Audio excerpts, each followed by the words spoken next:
Right, what were we going to talk about? So, I've no idea. no, I know this is a bit of a. It's like an ambush. Yeah. In a police car. Yeah, who knew? Who am I? Well, I think what I wanted to talk to you about was three kind of little motoring related topics. Maybe if I remember all three of them, I'll be doing really well. Excellent. I'm going to go with my first one, which Yeah. is what is the worst car you've ever owned? Because, and the reason I'm going down this route is that our channel is called Also Driven, and we're all about motoring's also rans. Okay. So it's kind of, so I suppose a Crown Vic doesn't really work in that, but some of our other cars do. So, Yeah. Jim drives around Europe in a Fiat Panda, which is definitely not designed to do that kind of thing. No. And I love Volvo 340s, and I have a Mark 1 Astra that is the model that nobody wanted because it's the saloon.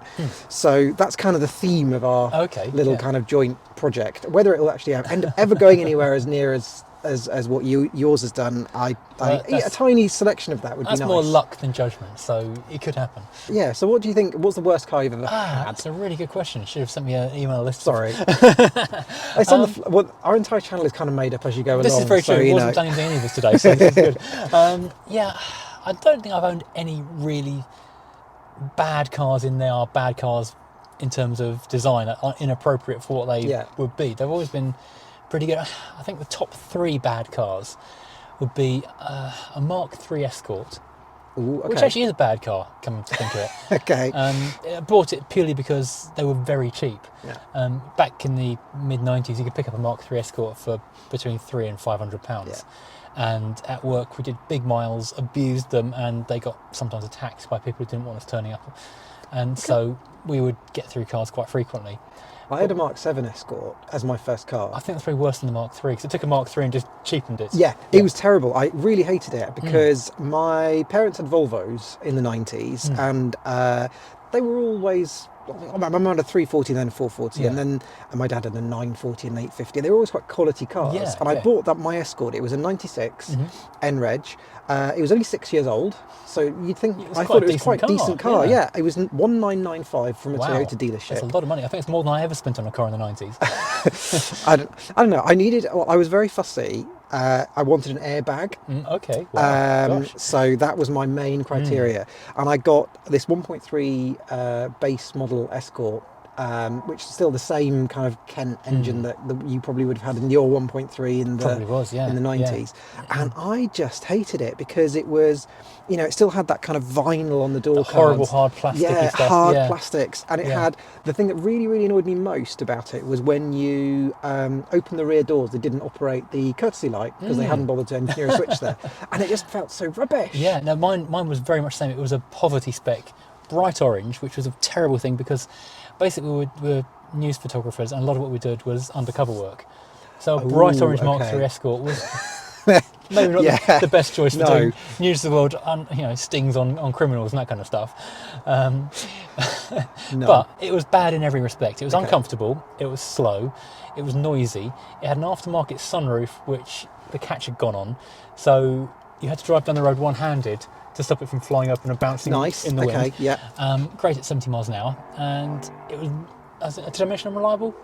Unreliable. Yeah, my Escort was unreliable too, so I think it's just an Escort thing. Mine was one of the last carburetted ones. Okay. I think it was an 84 or 83. It was a Mark III, so it was sort of the square-edged one, which didn't look too bad. No ABS, no airbags, no safety of any kind. The carburettor though, and there was dirt in the carb, and it would just occasionally block the float chamber, so you'd pull over wherever it stopped, shake the car vigorously to dislodge whatever dirt was in the carb bowl, and then usually it would start again. Okay, well that's good. And I used it for a few months like that, and took it to France like that, and it conked out on the way to the ferry, and then it conked out in France, and it got home again. I was sort of half hoping it would conk out in France and just walk home and forget it. That's character though, isn't it? It was character. That was a £300 car, and it was awful. Yeah. But yeah, I had other Escorts. Would you have one again now? I thought I would, because I thought, because you drove one not that long. Well, I was coming to that, because I also had a very late Mark III Laser with a 1.6 in it, which is quite good, and then I had a 1.4 Mark II gear. Mark IV gear, which is like a graphite metal colour with a nice velour and a nice everything. Yeah. Which I thought was quite good, but again, it was just like a polishing over the cracks kind of a deal. But then I drove a Mark III again, and I thought, there were much better cars than this in the 80s. And by the time the Mark 7 came along, although it was a very different car from the Mark 3, the Focus needed to happen. Yeah. It needed to just put a deadline behind that. So the Focus and the Mondeo, which is an entirely new era, and I really like that era of Fords. Yeah. They just stepped so far away, because Ford realised that we've penny pinched just 1p too far, and we need to do something massively different now. And the Focus and the Mondeo are brilliant. Total game changers. Absolutely, yeah. And I think that I think there's a bit of sadness in that though, because if you fast forward 20 years to now, Ford is kind of forgotten about again. They are a bit, because everyone wants an Audi or a BMW or a something blingy on finance. They've tried to do something about it with the Vignale, but it's still a Mondeo. The Mondeo is a brilliant car, but it just doesn't look exciting enough. It's got the great front end with the Aston Martin style grille and everything. It's such a good looking car. But as you get down the side of it though, the way that the design is wrong. The wheels look really little on it. Even though they're 18-inch wheels, they look tiny. Yeah, because the flanks are too tall. Yeah. So yeah, they've kind of shot themselves in the foot with that. Yeah, a little bit. And then there's the demise of the Fiesta. Yeah, which is a mistake, because it's still a strong seller. It is. But I guess there's more profit in a Puma. Yeah, that's the But can people afford a Puma? If someone is stretching themselves to a Fiesta, is that going to be one step too far to go to a Puma and then just leave Ford entirely and go and get a Peugeot? And then they'll never buy a Ford. It's tricky because we were talking to Alex Robbins, who's one of the motoring editors at the Telegraph the other day, and he was sort of saying, what relevance do we have as motoring journalists to some people? So there's obviously some people who actually buy a magazine and do some research. Yeah. There are other people who just don't care. Yeah. And then there are other people who simply buy on brand or image. Yeah. And whatever you say about a car will never be of interest to them. No, because some people will only buy a brand and they'll work from the smallest car they make to the biggest car they make, and they'll have it for their entire life. Yeah, absolutely. My brother's a little bit like that. Okay. He drives a grey Audi SUV. His wife has a grey Audi. I think it might be black, but same type of thing. Yeah. And he does this kind of. I think he sees a car and thinks, "Oh, I want one of those as my next car," and then just buys one based purely on how it looks. Yeah, based purely on that. That's kind of what my lifestyle requires, is that particular car. Yeah, I think he has a point, because if people listen to motoring journalists, every Porsche 911 would still be manual. yeah, exactly. The SMG gearboxes were terrible at first. No one would have bought them, but people like a trick, and they hear around the Nürburgring lap time being 0.3 of a second faster, because they're going to be doing that every day in their 911. Yes, they are. Yeah. So it really matters. You can get. Well, you had that with the Alpine that you borrowed. Yeah, that's right. I mean, I don't know what you felt, but my view about it was ultimately it was quite dull. Yeah, it was an amazing chassis, and people said in the comments, "Oh, well, if you'd taken it around a mountain road rather than suburban Surrey, you'd feel differently." And my answer is no, I wouldn't. No, because like Richard Perry Jones is the guy, the Ford engineer behind the Focus and the Mondeo. Yeah. His big thing was, you can tell how good a car is in the first 50 metres at 30 miles an hour. You can just feel the chassis, and that is a brilliant chassis in that car. But the steering is either so light and vague in standard mode, it's just ridiculous. It's awful, it's scary. Or in the sport mode, it's a lot better. Yeah. Really good. But then you get the pops and bangs and you feel a bit like you're allowed. Yeah. But then suddenly you're forced into driving in sport mode. You can't enjoy it in between. No. But also the fact it's a 3-button gear shift. Or the paddles. Yeah, I love the paddles. The paddles don't feel like you're doing anything. It feels like you're playing a computer game. It doesn't feel like you're interacting with the car. I think that the whole car feels like a computer game to some extent, because the people who are complaining on your video that you haven't taken it around a mountain road. Well, I drove it on some B roads near where I live, and what I felt is that you accelerated from the roundabout up to 60, and then you could stay at 60 the entire way. So it was fantastic around the corners. It's almost too good. But it's too good. So it just literally felt like all I was doing was steering, which in a way means it's an excellent car because it can corner at 60 miles an hour without any problem. But that kind of saps the fun out of it. Yeah, because you're going to be at the limit of the speed limits everywhere all the time. And never near the car's limit at any point. So the car's not stressed. Yeah, the Nissan GTR is kind of the same thing. It's so good that I drove one at 150 down a runway. And this was the slower of the two runs I did on it. This is the first trial run. And a cone blew off the grass across the runway. So without thinking, not even realising I was doing triple figures, I just did a quick chicane around it. And the car dealt with everything. We stayed upright and didn't even notice. Only then did I glance down and think, I'm doing 150. Yeah, should have been a lot scarier. There should have been some excitement there. I should have been a little bit worried at what I'd just done, but I wasn't. The next run I did 180 and it was still accelerating when oh my God, I couldn't see the end of the runway. Wow. But I think the Alpine would do that kind of. It's Yeah. probably got a limiter. Yeah, but I think it's limited to 155 or think you're 160 right. or so. But Yeah. it'd be perfect for that kind of thing. But that's not the reason why you drive a car on a daily basis. No, you want 'cause- to be enjoying it. Yeah, and you need your license as well. Well, yeah. I drove a Hillman Imp the other day, Ooh, which is fun. a fraction of the performance.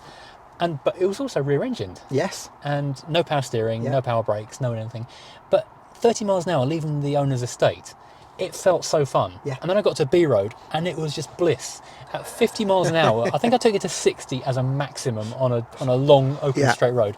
But 40 to 50 miles an hour, it doesn't feel like you're going to leave the road sideways, but you are feeling what the car's doing. Absolutely. And it's amazing. Yeah, It's so good. You really feel it in those sorts of things. My Yeah. Metro is similar. I mean, it's not kind of as dangerous in the handling as an Imp theoretically is, but the fact that there's no soundproofing, No, it's so yeah. raw.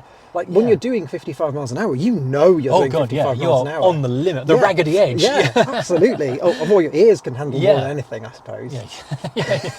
So the blood gives it away. I know, exactly right. You're going to tell me about a couple more cars. Okay, yeah.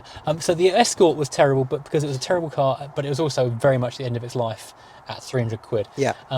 Then I think the most disappointing car, which yeah. I've spent proper money on and was a real letdown, was an E61 BMW. I knew you were going to say that because I've heard that answer before. Do you know, I'm still annoyed at that. I'd had 5 Alfa Romeos and a couple of Puntos Right. and a Barchetta, including my wife's cars. And And the BMW is still worse. oh my God, yes. Yeah. The only one worse from all of those was a raggedy Alpha 33 Cloverleaf, Okay. which I think I paid £1,700 for. Okay, I forgot. Yeah, that was a good one. That'd be a good worst car one because it Okay. actually was quantifiably terrible. It drove beautifully. The engine noise was to die for. Yeah. It's so Alfa-y in so many ways. It did everything you want an Alfa to do perfectly. But, and there's a heavy but on this, it had not been loved. And so it was riddled with electrical faults. The lights on the back would sometimes work, sometimes wouldn't work. The boot would, it's an electrical button like these to open the boot. That would pop open when you're driving for no reason. It kept on dropping driver's door windows into the door, whether you push the button or not. And it would sometimes destroy the internals of the door so badly that it was just easier to go and buy a new door. Oh my than try and God, untangle okay. everything and cut the cartridge out. So I think I went through about 3 or 4 different door windows in Oh it. my goodness. What else was wrong with it? The big one was if it turned off when it was warm, it wouldn't restart till it cooled down. Right, helpful. So, really helpful. So I looked at part exchanging it one day and I took the longest test drive you've ever seen to get the car to cool down again. So when the guy came to appraise it, he didn't notice the problem. Yeah, and one time I was in London, just about to pull onto Vauxhall Bridge with a couple of friends in the car, and I stalled it. Oh, no. And it wouldn't go again. So the 4 of us had to try and push it up to this really high pavement, with people hooting at us. And It's always the way, though, isn't it? Yeah. You know that if there's something that can't happen, it will. yeah, I think because I was, please don't stall, please don't Yeah. stall, I stalled it. Yeah. Then the final straw on that car was when one night I was driving back home late one evening, and the heater matrix or something in the dashboard to do with the heater just exploded and dumped a load of hot water on my feet. Lovely. So the next day I got a hairdryer, dried the carpet out, turned the heater off, put a bit of wood in the door, stopped the window falling down, God. and drove to Auto Planet or whatever it was called, car supermarket, and had a look around and drove out in a 1996 Rover 216 SI bubble in Nightify, which was brilliant. Perfect. Really nice And car. left some other poor, unsuspecting so-and-so with your Well, car. it turns out that one of the mechanics in the workshop saw it and paid me $17.50. They put it through as Part X, but he basically bought it as a Okay. project. And so I don't know if it went on again. But anyway, yeah. Well, That was the only bad Alpha. the only bad Alpha. Yeah, the Okay. 145 was brilliant. The 146 was brilliant, but they got hit in the back by a truck. Yeah. I've never been in an accident, actually. Have you not? No. Oh, it's fun. You should try it. I'm going to say no. You sure? I could possibly avoid it. I mean, to be honest, even Jim driving through those boxes today kind of made my stomach do a little, flip. It was like, oh God, it's scary. Well, Another question I was going to ask you then is, I don't know whether in either your career as kind of the YouTuber-y world that you're doing or your actual cars you've owned, what car that is on paper terrible have you actually enjoyed? And what's kind of surprised you? So kind of a really unflattering car that's actually you think, oh, do you know what, this is pretty decent. Yeah. When's this coming out? Volvo 340. I think the ones that I owned. I've not owned a 340. No, I know. No, ones you've tried. Ones you've I've tested. tried. Oh, sorry, yeah. Ones you've tested or ones you've owned. Well, the Volvo 340 was as bad as I hoped it would be. Okay, cool. That's fine. That's okay. I don't mind. The Alfa, another Alfa Romeo. Oh, yeah. Because that had got the worst reviews and the worst. It's in every "What's the worst car in the world" book. Yeah, it is. I've got one of those, and it's definitely in it. As is the 340. Yeah, oh, okay. In the same book. Yeah, the 340 was very much as I expected it.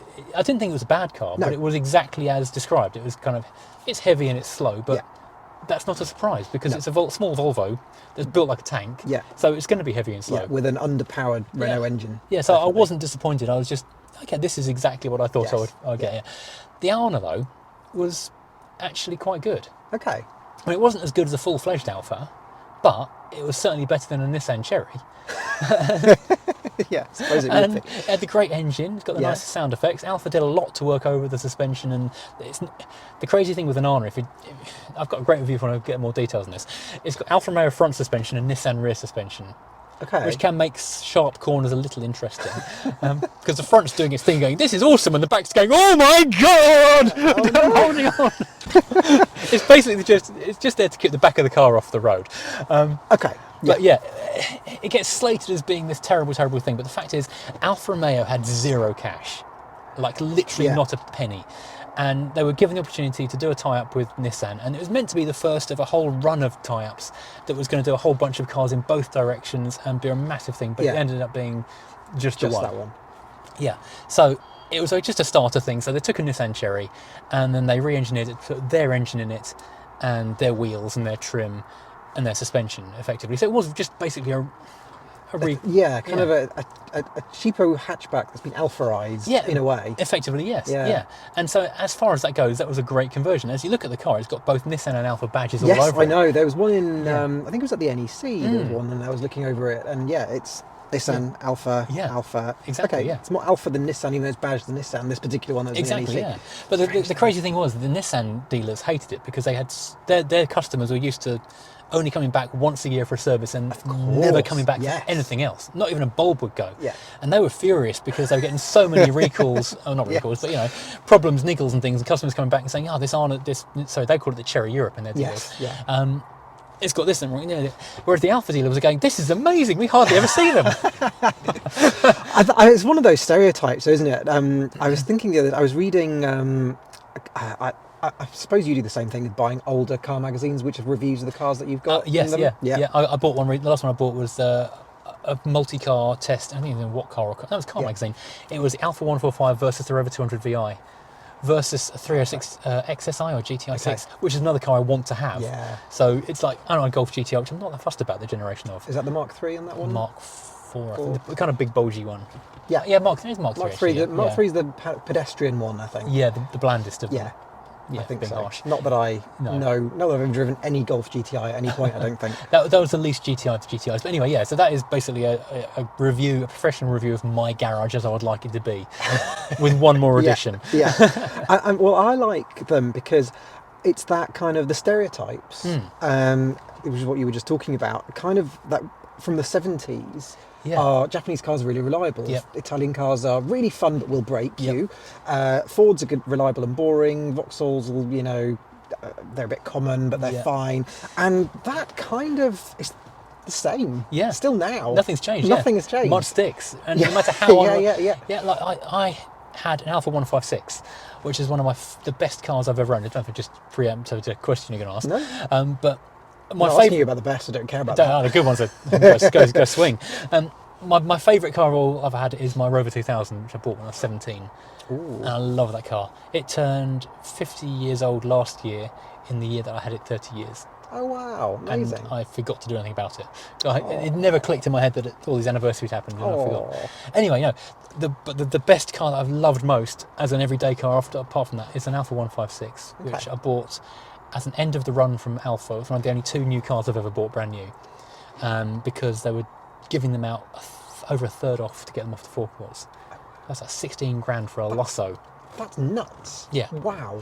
Yeah, because they sent me out a mailer saying 159s here, 156s are still around. If you want an amazing deal, come and visit your local dealer. So I did, and they said, I think it's like 26,000 list price, and I got it for Crikey. 15 or 16. That's nuts. It was amazing. It's about, what, 2001-ish? No, that was 2005. It was a 55 plate. Oh, So it was the very last. Okay. It would have been on the last boat of them to come into the UK. Wow, okay. So I wish I kept it. And all I said Yeah. was, I want a black one with red leather, but red leather is the deciding factor here. Okay. And they said, we've got graphite, which is actually Lipari grey, which is very dark metallic. It's a brilliant colour because it doesn't hide. But Doesn't did show it have the the dirt. red? Yes. Oh, okay. Oh, Yeah, there you go. beautiful, absolutely beautiful. And it's the red, it's the inside you look at. Yeah, yeah. And it's why I always like to go for a light interior. I really don't like dark No, interiors. dark and boring, yeah. Modern cars are all dark. Black, yeah. I Well, don't get it. This is fantastic. Red leather door card bits with that Yeah, lovely kind of leather. fantastic. And Italian leather is the best of any car. Delicious. It just lasts, and it's soft and it's Yeah. supple, and the most comfortable seats of any car I've sat in as well. And it was 2.4 20 valve, which I remapped, so it was 200 horsepower. Oh, wow. So it was rapid, and it still got, I think it reckoned it was claiming 55 to the gallon. That's crazy. I drove that car for 5 years every day, and I put 150 something thousand miles wow. on it. It got regular 12,000 mile service intervals and those things, and so I was going back to the main dealer 3 times a Yeah. year. It got through 2 sets of front tyres and a set of rear tyres every year, Yeah. and it got through a set of front wishbones every 18 months. Okay. But that was basically it. Okay, no problems. Nope. Not a one. I wish I had a similar story with the mileage one of my. I had an S40 Volvo, so the second generation, which was based on the Focus. Yeah. And I had it from new. It was my first new car. It was very exciting. I was 21, so it was way too really young for it. exciting, yeah. I know, it was very exciting. And I then got a job commuting. Well, the job wasn't to commute. I had to commute to the job. That's a weird job. It's a very strange job. At a law firm in Norwich, which is 60 miles from where I lived. And it was Okay. the recession, so it was kind of not much choice. So I had to go for that job. And I ended up commuting in it for, I think, 3 years. Wow. And it racked up to the 120, 130,000 miles, and it was dead.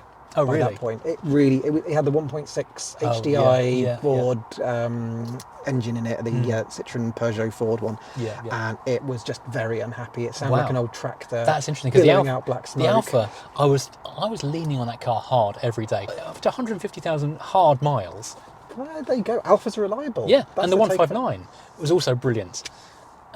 So that makes me understand. I hadn't realised your history with Alphas were quite so extensive. Oh yeah, and we've had a 'cause 147. My yeah. wife had a 147 because she had a Barchetta. Well, my wife's car history.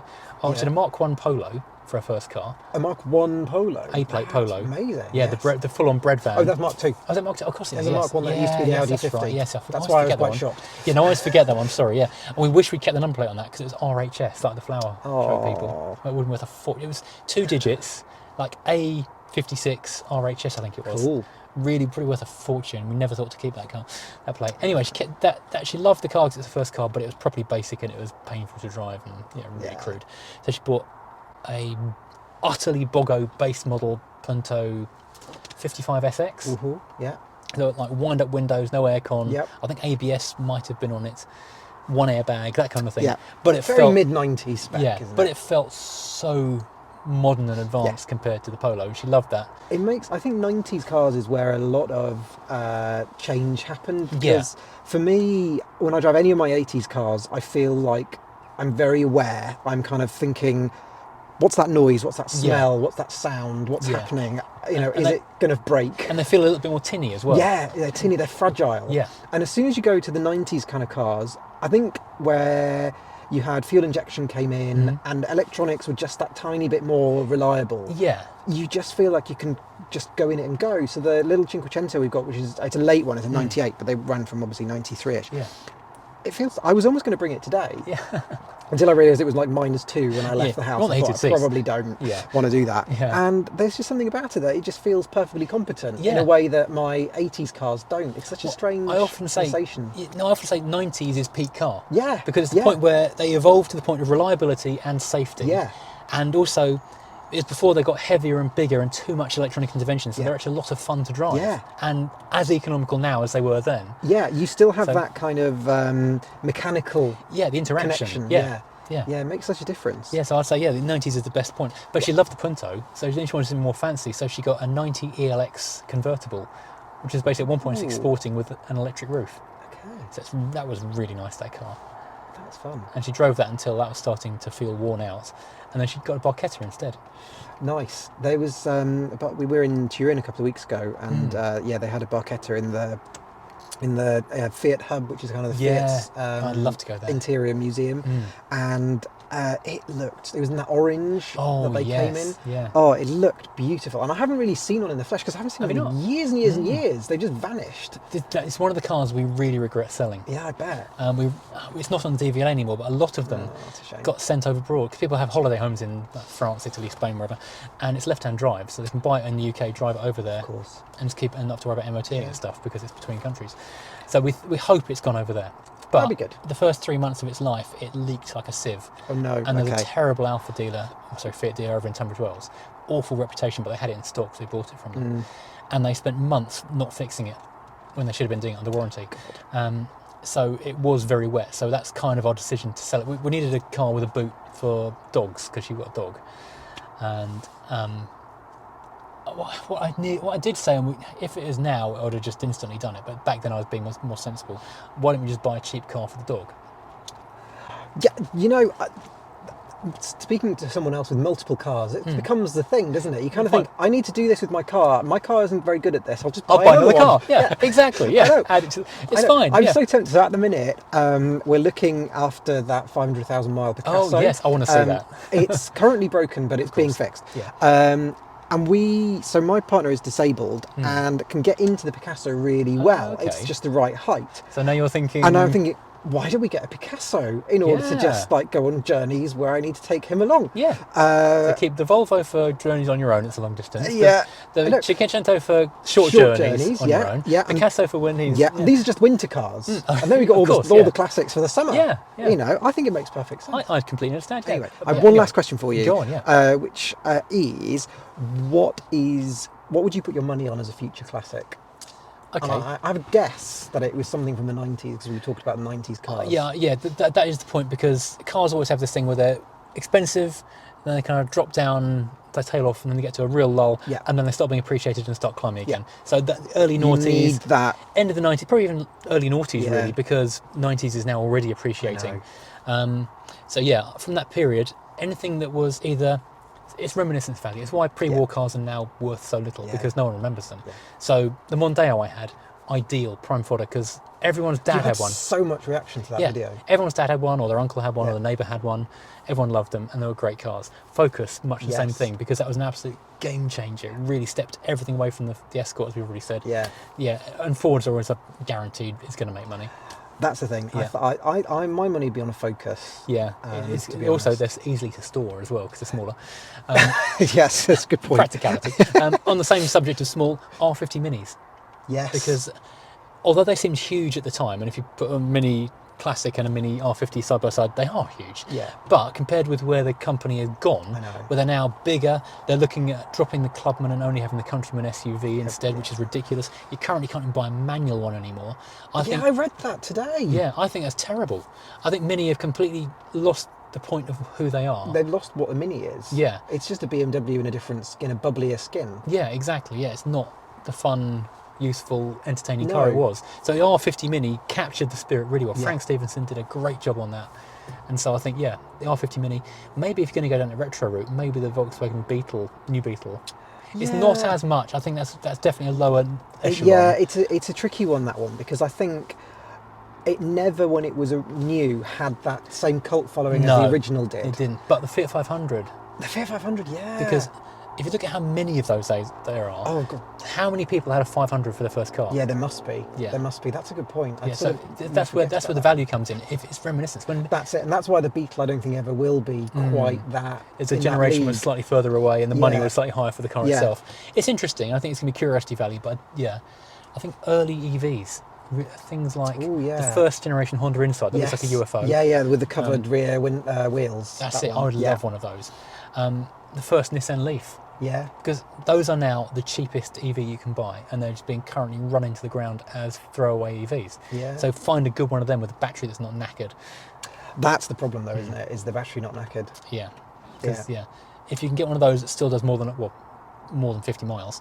Yeah, you need that. Yeah, then you've potentially got a really good future classic there. And Firsts and reminiscences. I think it's reminiscences. Yeah. I mean, for me, that's why I love cars. Yeah.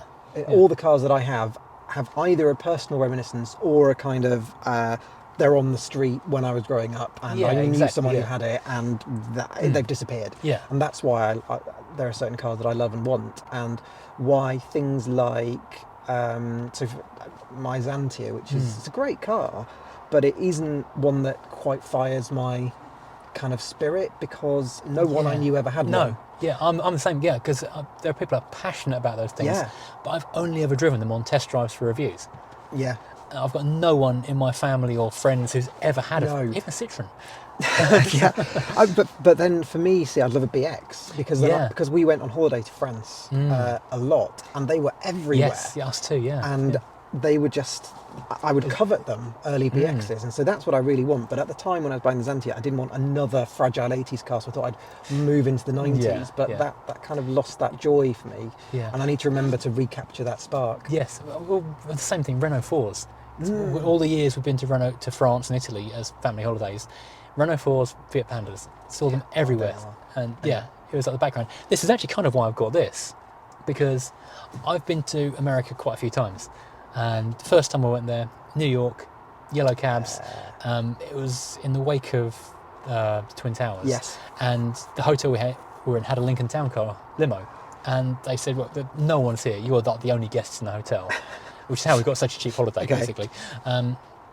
If you want, it's $35 for the standard trip to the airport in the taxi. Do you want to do this $35 cash, and we'll take you in the Lincoln?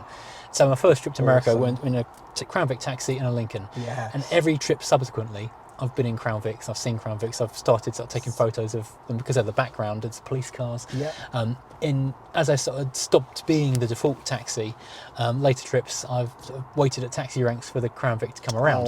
So last time I went to New York, I was like letting people go ahead. Oh, yeah, you take that one. No, we'll wait for that one. Yeah. I went, was it a couple of years ago? Maybe it was late 2019, and it was hardly any Crown Vics. I know. It was so sad. They've been kind of legislated out of New York. They were going to be gone soon, but because of COVID, they extended the grace period for them. Right. So a lot of cities still had them.